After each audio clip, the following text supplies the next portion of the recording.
السلام عليكم ومرحبا بكم في هذه الفيديو الجديده اللي غادي نقدم لكم فيها هذا لو بلات ديال لي بات بلا صوص بلانش البولي والكورجيت وخيزو. واحد المزيج ديال هاد المكونات كيعطي واحد النتيجه هائله. الا جربتوها اكيد غادي تعجبكم وغتبقاو دائما تجربوها.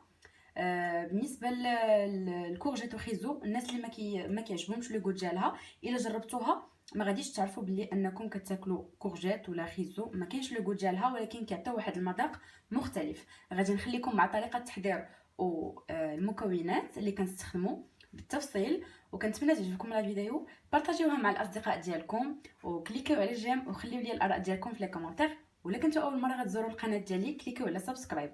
غادي نخليكم دابا مع الطريقه بالتفصيل. غادي نقدم لكم دابا المكونات اللي غادي نستخدم، وبالنسبه للكميه تقدروا تستخدموا الكميه اللي كافياكم على حسب الاشخاص. انا غادي نعطيكم دابا الكميه اللي غنستخدم، وتقدروا تزيدوا ولا تنقصوا على حسب شحال ديال الاشخاص. عندي هنا جوج ديال الخيزوات كبار محكوكين. عندي لادنت، انا استخدمت لادنت، تقدروا ديروا البولي مقطع على هذا الشكل قطع صغيره. عندي بصله متوسطه مشلطه مقطعه قطع صغيره مع جوج ديال الفصوص ديال الثوم. عندي هنا 5 ديال لي كورجات كبار محكوكين. الفرomاج محكوك، تقدروا تستخدموا اي نوع بغيتو. غادي نستخدم غير الملحه والبزار بالنسبه للعطريه فقط. لا كريم فريش غادي ندير 500 ملل ديال لا كريم فريش، لانه بغيتها تجيني فيها لا كريم مزيان. وبالنسبه للنوع تستخدموا اي نوع متوفر عندكم. زيت الزيتون هو اللي غادي نستخدم فقط. وعندي لي بات تقدروا تستخدموا اي نوع. انا غادي ندير 500 غرام او اقل على حسب نشوف الكميه اللي غادي تعطيني لاصوص. غنخليكم دابا مع طريقه التحضير بالتفصيل. هنا غادي نحتاج واحد المقله غادي نديروا فيها زيت الزيتون، تقدروا تستخدموا زيت المائده. غادي نضيف عليها البصله والثومه، وغادي نخليهم يتقلاو من فوق النار، نار هادئه بيان سور، وغادي نغطيه باش يرجع ليهم البخار حتى تبان ليا البصله طابت شويه. عاد غادي نضيف عليها صدر الدجاج. هنا كيف كتشوفوا من بعد ما كطيب البصله كنضيفوا صدر ديال الدجاج او لادين على حسب المتوفر عندكم.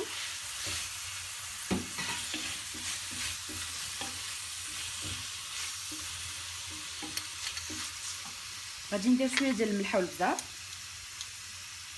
غادي نبدا نضيف بشويه بشويه، كل ما زدت شي مكون غادي نضيف شويه الملح والبزار باش هما اللي غادي ينسموا ليا فقط. غادي نخلي البولي يتقلى مزيان مع البصله. ملي بان ليا طاب شويه، ماشي طاب 100%، ملي غادي يدخلوا الطياب غادي نضيف عليه الكورجيت وخيزو حتى هما يطيبوا معاه. وفي هذا الاثناء كنكون ديجا درت واحد الاناء دايره فيه الماء الملحه والزيت، كنخليه يسخن مزيان. من بعد كنضيف عليه لي بات كنديروهم وحنا كنطيبوا في هذا الصدر ديال الدجاج باش يلاه يطيب لينا الماء. اولا تقدروا تقادوا هذا الشيء قبل وتخليو لا كريم هي اللي ما كتضيفوهاش. وبالنسبه لا كريم كنأكد على انها خاصها تكون لا كريم ديال الطياب، يعني ما تاخذوش ديال الحلوى، خاصكم تعرفوا بلي انها ديال الطياب. هنا كيف كتشوفوا من بعد ما كيطيب شويه صدر الدجاج كنضيفوا عليه الكورجيت. وبالنسبه للكميه واخا تشوفوها انها كثيره، من بعد كتهبط ما كتبقاش كتعلق وكتولي الكميه ديالها قليله. تقدروا تستغناو على خيزو ولا ما بغيتوش ديروا غير كورجيت، كتعطي واحد اللذه خطيره. دابا غادي نضيف الملح والبزار من الفوق شويه، ومن طبيعه الحال كنبقى ندوق شويه بشويه وكنشوف القياس اللي غيخصني.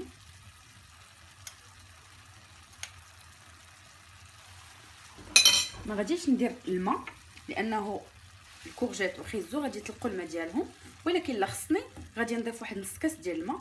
دابا غادي نغطي، لانه ملي كنغطيو كنخليو العافيه مهيله، داكشي كيطلق الماء بوحدو وما كنحتاجوش اننا نزيدو الماء. دابا غادي نخليهم يطيبوا شويه وغادي نوريكم الشكل ديالهم كيوليو من بعد. غادي نغطي عليهم دابا. هنا كيف كتشوفوا ما ضفتش نقطه ديال الماء، ومع ذلك الكورجيت وخيزو كيطلقوا الماء ديالهم.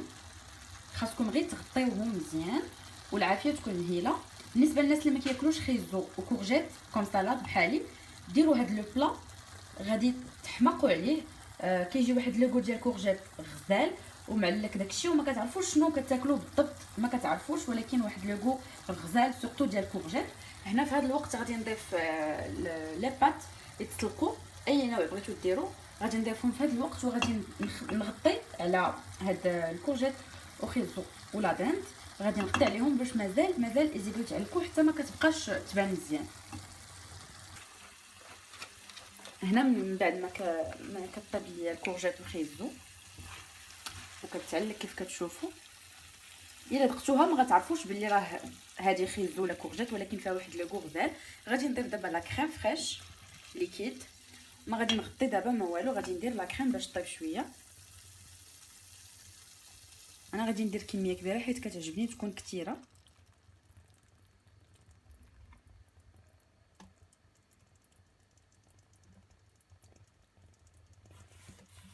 غادي نضيف الملحه والبزار، وفي الاخر ندوق الا كان بانت لي خاصه الملحه غادي نضيفها. صافي دابا غادي نخليها على عافيه مهيله باش طيب ليا مزيان هاد لاصوص. دابا غادي نخليها فوق من النار هادئه، غنخليها طيب حيت بدات تبان ليا كتجالب، صافي غنعرفها بلي طابت. وتذوقوا الا كانت خاصه الملحه غادي تضيفوها. وهاد لاصوص نيت اللي كديروا فيها الفرomاج اولا كتخليوه من الفوق على حسب الرغبه ديالكم. دابا غادي نخليوها على العافيه مهيله باش طيب ليا على خاطرها. ملي غتبدا دير فقاعات صافي غادي نطفي وغادي نزيدها مع لي بات اللي نكونوا صفيناهم من قبل. هنا كيف كتشوفوا بداو هاد الفقاعات كنخليوها بحال كتعقد شويه، من بعد كنزيدو فرomاج وكنديروها مع لي بات. هنا من بعد ما طابت ليا لا كريم غادي نضيف الفرomاج باش حتى هو يعطيني لوغو في لا كريم، وهكا غادي نكونوا حصلنا على لا كريم. هذا هو الشكل النهائي ديالها، وغادي نزيدوها مع لي بات.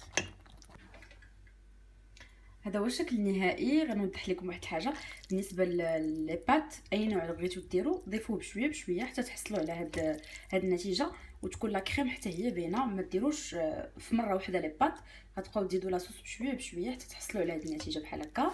كنتمنى تعجبكم لا فيديو، ونتلاقاو في فيديو جديده ان شاء الله.